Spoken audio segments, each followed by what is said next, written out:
I'm Jake with SendCutSend. Welcome back to our series on the technical side of bending. Every day, SendCutSend bends tens of thousands of parts, so we know a thing or two about bending. So let's get into it. Check it out. On lesson 8, we're going to continue with part 2 of our bending considerations. Since this is part 2, go check out part 1 to make sure you get all of the bending considerations. And if you haven't checked out episodes 1 through 6 yet, go check out those because they're going to have way more detail to make you understand what I'm talking about here. So let's jump over here to the board now to go over the rest of these considerations in part 2.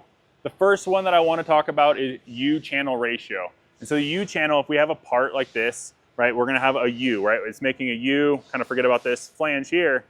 What we're talking about is there's a ratio of the base flange that needs to be 2 to 1 for metal parts.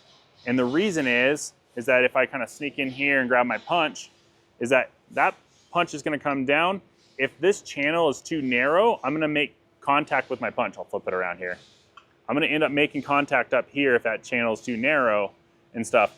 And so if you want to stay in here tight with me for a second, the most important part is that these ratios 2 to 1 or 3 to 1 for plastics are going to be for the guidelines on the most simplified form. So if we have complicated parts like this one right here where we have all these additional flanges, even though this U channel is 2 to 1, I'm going to start running into collision issues with all of these other features that I'm bringing in. And so the best kind of rule of thumb for that one on a consideration is draw a new artificial line in here for that U channel. And that U channel now goes off of the edge of that flange instead of the back of the actual U channel here. So just a consideration on that is as I'm going through all of these guidelines are in their most simplified form. So if you just have a straight U channel, that's when it works best. For the next one, odd shaped flanges, right? So not everything is always going to be parallel to our bend lines and stuff. And so if we have a flange like this, right, has a big angle on it, let's say that this is also cut at a big angle. I have to have a parallel line to my bend in order to register in the brake. The best way is to draw in a new tabbed parallel line. And what we can do is we can use my little drawing here on the board for example.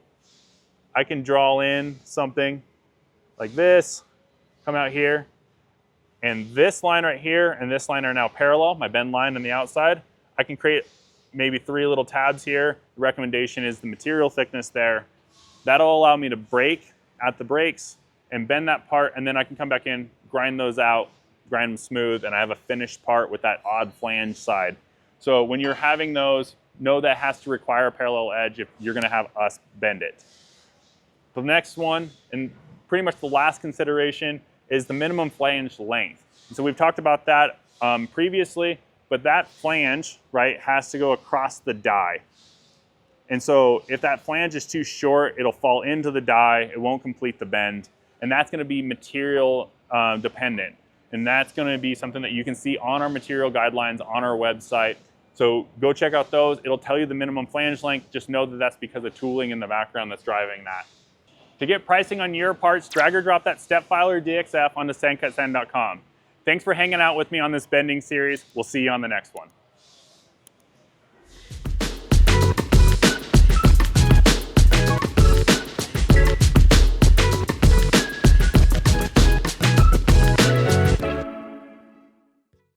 Just do a big compilation of it all. I'm feeling better now. We got one throwaway out.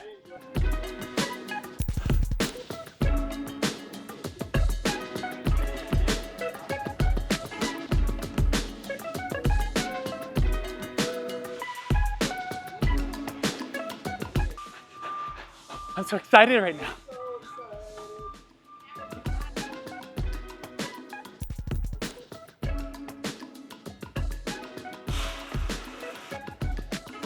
Fuck.